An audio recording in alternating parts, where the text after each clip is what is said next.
ఇప్పుడు చూస్తే చాలా మందికి హెయిర్ ఫాల్, డాండ్రఫ్, యాక్ని, పిగ్మెంటేషన్ ఇలా రకరకాల సమస్యలు వస్తూ ఉన్నాయి. అసలు ఆయుర్వేదంలో వీటన్నిటికి ఎలాంటి పరిష్కారాలు ఉన్నాయండి? సో ఆయుర్వేదంలో చక్కని పరిష్కార మార్గాలు ఉన్నాయి. అయితే ఇందులో ఏంటి అంటే పూర్వం రోజుల్లో వాళ్ళ యొక్క శరీర ధర్మాన్ని బట్టి వీళ్ళది వాత శరీరమా, పిత్త శరీరమా, కఫ శరీరమా ఇవి చూసుకొని ఆహారాన్ని తీసుకునేవాళ్ళు. ఆహారంతోనే కదా మన శరీరంలో ఏమైనా మార్పులు వచ్చినాయంటే అదే కదా ప్రధానంగా. సో ఈ అవే కాకుండా అంటే అట్లా తీసుకోవడమే కాకుండా మనకు పూర్వం రోజుల్లో ఏం చేసేవాళ్ళంటే కొన్ని ఇంట్లో దొరికేటటువంటి ఆయుర్వేద ఔషధాలను ఉపయోగించుకొని డాండ్రఫ్ని తగ్గించుకోవడము, వెంట్రుకలు రాలకుండా చూసుకోవడము, జుట్టు కుదుళ్ళు అనేటటువంటివి గట్టిగా ఉండడం కోసం వాళ్ళు ఔషధాలను తయారు చేసేసుకొని నెత్తికి పేస్ట్ లాంటివి పెట్టుకునేవాళ్ళు, ఆయిల్స్ తయారు చేసుకునేవాళ్ళు, ఇట్లాంటివన్నీ చేసుకునేవాళ్ళు. కాబట్టి ఆ రోజుల్లో జుట్టు అనేటటువంటిది చాలా స్ట్రాంగ్గా ఉండేది. కానీ ఈరోజు మనం ఏం చేస్తున్నాము ప్రధానంగా ఏంటంటే షాంపూలు పెట్టుకోవడం ఇట్లాంటి పనులు చేయడం వల్ల ఏంటంటే ప్రధానంగా కుదుర్లలోకి ఈ రసాయన పదార్థాలు వెళ్ళడం వల్ల మనకు వెంట్రుకలు రాలిపోతూ ఉన్నాయి. ఇది ఒక కారణం. రెండో కారణం వచ్చేసి లివర్ను ఆరోగ్యంగా ఉంచుకోకపోవడం కూడా రెండవ కారణం. సో ఇవి ముఖ్యంగా ఏంటంటే ఆయుర్వేద ఔషధాలను కనుక రెగ్యులర్గా తీసుకున్నట్లయితే ఆయుర్వేదంలో కుట్కి అని అంటాం. ఇది లివర్ను ఆరోగ్యకరంగా ఉంచుకోవడానికి ఎంతో దోహదం చేస్తుంది. ఏవైనా కానీ మనకు ఆయుర్వేదంలో మరీ చెంచాలు తీసుకోవాల్సిన అవసరం లేదు రోగం లేనప్పుడు. సో అంటే మనకు ప్రివెన్షన్గా తీసుకుంటున్నప్పుడు ఏంటంటే కుట్కి అనేటటువంటిది తెచ్చుకొని దాన్ని పౌడర్ చేసుకొని ఒక పావు చెంచా వేడి నీళ్ళల్లో వేసుకొని కొంచెం మరక్ కాచుకొని డికాక్షన్లా చేసుకొని కొంచెం పంచదార వేసుకొని తాగినట్లయితే లివర్ బూస్ట్ అవుతుంది. అట్లీస్ట్ వారానికి ఒక్కసారైనా అలా తాగాలి. ఎందుకంటే లివర్ని ఆశ్రయించుకొని బోల్డ్ అని రోగాలు వస్తాయి మనకు. సో అదొకటి. తర్వాత అంటే లివర్ను మనం ఆరోగ్యంగా ఉంచుకున్నట్లయితే వెంట్రుకలు రాలకుండా ఉండడానికి కూడా దోహదం చేస్తుంది అన్నట్టు. ఇక ఫిజికల్గా వచ్చినట్లయితే పూర్వం రోజుల్లో నెత్తి మసాలా అని తయారు చేసుకునేవాళ్ళు పెద్దవాళ్ళందరూ. మసాలా అనేది అంటే దాంట్లో ఏంటి ప్రధానంగా బావంచాలు ఒక భాగం. అంటే బావంచాలు చాలా మంచి సుగంధభరితంగా ఉంటాయి. నల్లగా ఎలా ఉంటాయంటే మనకు గోంగూర విత్తనాల్లా ఉంటాయి అన్నట్లు బావంచాలు. తర్వాత దాంట్లో మంచి సుగంధ పరిమళాలు వెదజే గంధ ఖర్జూరాలు కొన్ని చాలా తక్కువ, ఒక 3-4 గంధ ఖర్జూరాలు. తర్వాత మళ్ళీ వచ్చేసి ఒట్టివేర్లు, ఓకే. తర్వాత కుంకుడుకాయలు, శీకాకాయ ఇట్లాంటివి వేసుకొని వాళ్ళు ఏం చేసేవాళ్ళంటే రుబ్బేసేవాళ్ళు అన్నట్లు మొత్తం అంతా ఒక మిక్సీలో వేసేసి రుబ్బేసుకునేవాళ్ళు. రుబ్బేసుకొని అంతకన్నా ముందే నెత్తికి అంతా కూడా మందార తైలాన్ని పట్టించుకునేవాళ్ళు. మందార తైలం అందరికీ తయారు చేసుకోవడం తెలుసు. సో మందార తైలాన్ని తలకు బాగా పట్టించుకొని బాగా ఇంకేటట్టుగా చేసుకొని అంటే ఒకరోజు నైట్ మందార తైలాన్ని పెట్టుకొని మర్నాడు పొద్దున ఈ నెత్తి మసాలా లాంటిది తయారు చేసుకొని తలకంతా అప్లై చేసుకున్నట్లయితే తలంతా చల్లగా ఉంటుంది, వేడి చేసినట్టుగా ఉండదు.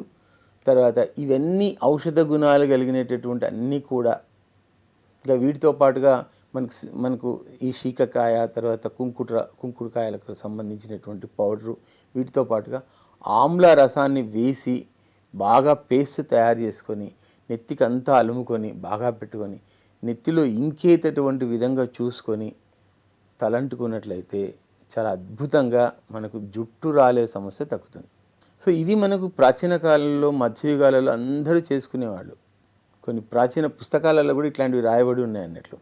అంటే పూర్వం రోజుల్లో అంటే ఇప్పుడున్న బిజీ లైఫ్లో ఇప్పుడు మీరు చెప్పినట్టు అవన్నీ తయారు చేసుకోవడం కుదరదు కదా సార్, మరి ఎలా పాసిబుల్ అవుతుంది? అంటే బయట ఆయుర్వేద షాప్స్లో కానీ లేదా ఇట్లా మిమ్మల్ని కన్సల్ట్ అవ్వడం ద్వారా ఇలాంటివి తీసుకోవచ్చా? తీసుకోవచ్చండి. కానీ ప్రధానంగా ఏంటంటే ఇంట్లో అయినంత వరకు చేసుకోవడమే మంచిదండి.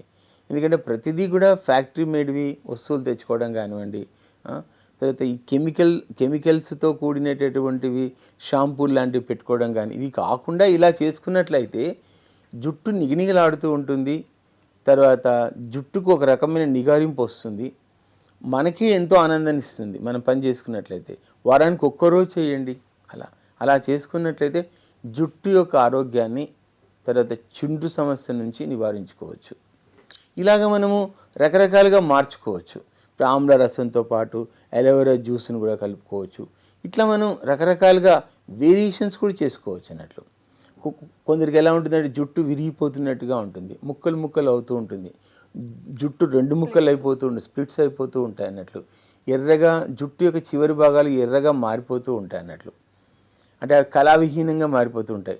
అలాంటప్పుడు ఏంటి, కొంచెం వేరియేషన్స్ అంటే అప్పుడు ఏం చేయాలి, మనము కుంకుడుకాయ రసాన్ని తగ్గించుకొని ఆమ్లా జ్యూస్తో పాటుగా అలోవెరా జ్యూస్ని కూడా దాంతో కలుపుకొని పేస్ట్ చేసి పెట్టుకోవాలి. మనకు అందం కావాలంటే చేసుకోవాలి, ఇంట్లోనే చేసుకోవాలి. అది డాక్టర్ దగ్గరికి ఎప్పుడు అడ్వాన్స్ స్టేజ్ అయినప్పుడు రండి, కానీ అయినంత వరకు ఇంట్లో ఇనిషియల్ స్టేజెస్లలో మన ఇంట్లో కనుక చేసుకున్నట్లయితే మంచి ఫలితాలు వచ్చేటటువంటి ఆస్కారం ఉంది.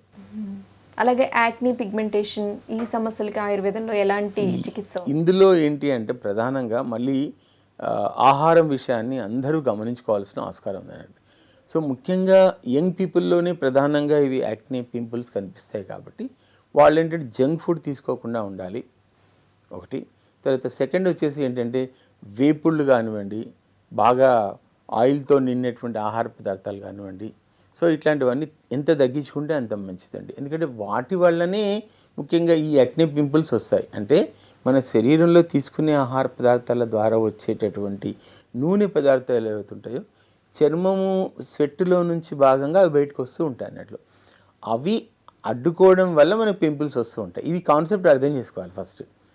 సో ఇది అర్థం చేసుకున్న తర్వాత ఆహారాన్ని ముందు మార్చుకోవాలి. అంటే అగైన్ అండ్ అగైన్ రాకుండా ఉండడానికి మనకు ఆస్కారం ఉంటుంది. సో చర్మాన్ని గ్లో చేసుకోవడానికి, కళ్ళ కింద నల్లని చారలు తగ్గించుకోవడానికి, చర్మం పైన నల్లటి ప్యాచ్లు వస్తూ ఉంటాయి, ఎండలో తిరిగినప్పుడు చేసినప్పుడు ప్యాచెస్ వస్తూ ఉంటాయి. ఇట్లాంటి ప్యాచెస్ తగ్గించుకోవడానికి శారిబా సుగంధ పాల వేర్లు చాలా అద్భుతంగా పనిచేస్తాయండి. సుగంధి పాల వేర్లకు సంబంధించినటువంటి పౌడర్, సుగంధి పాల వేర్లకు సంబంధించిన మనకు బయట మార్కెట్లో దొరుకుతాయి. వాటిని తీసుకొచ్చి సన్నగా పొడి చేసుకొని పెట్టుకోవాలి. అట్లా 1 టీ స్పూన్ మనం యాడ్ చేసుకోవాలి. ఒక బౌల్లో వేసేసుకొని దాంట్లో సుగంధి పాల వేర్లలో మనం ఏం చేయాలి అంటే అలోవెరా జ్యూస్ని పూర్తిగా కలుపుకోవడం, పేస్ట్ లాగా తయారు చేసుకోవడం, ఫేస్ ప్యాక్ వేసేసుకోవడం, ఆరిపోయిన తర్వాత కడిగేసుకోవడం. మన మొహంలో ఎంత చక్కని గ్లో వస్తుంది, అంత చక్కని గ్లో వస్తుంది. తర్వాత ఇంకా కొంతమందిలో ఏంటంటే గ్లో మిస్ అయిపోతూ ఉంటుంది, అంటే మొహం అంతా తేజవంతంగా కనిపించదు అన్నట్లు. సో దాంట్లో ఒక మొహంలో ఒక తేజస్సు కనిపించినట్టుగా ఉండదు, మనకు చూడంగానే అట్రాక్టివ్గా అనిపించదు. అలాంటి వాళ్లకు మంజిస్టా ఎర్రని పుడకల్లాగా ఉంటాయి అన్నట్లు. ఆ మంజిస్టని తీసుకొచ్చి ఫైన్ పౌడర్ చేసుకొని ఇందాక చెప్పినట్టుగానే బౌల్లో ఒక 1/2 టీ స్పూన్ వేసుకొని అలోవెరా జ్యూస్ని దాంట్లో యాడ్ చేసుకొని ఇంకొంచెం ముల్తానీ మిట్టి, ఒక 1/2 చెంచా ముల్తానీ మిట్టి వేసుకొని ప్యాక్ తయారు చేసుకొని ఫేస్కు అప్లై చేసుకున్నట్లయితే చక్కని గ్లో వస్తుంది. ఫేస్ అంతా పింక్ కలర్లో కనిపిస్తుందండి. అది చేసుకున్న వాళ్ళకి అర్థమవుతుంది అన్నట్లు. ఇట్లాంటివి ఇంట్లో ఎంతవరకు వీలైతే అంతవరకు ఇంట్లోనే కనుక చేసుకున్నట్లయితే ఖచ్చితంగా ఒక చక్కని గ్లోతో కూడినటువంటి చర్మాన్ని, ముఖారవిందాన్ని మనం పొందగలుగుతాం.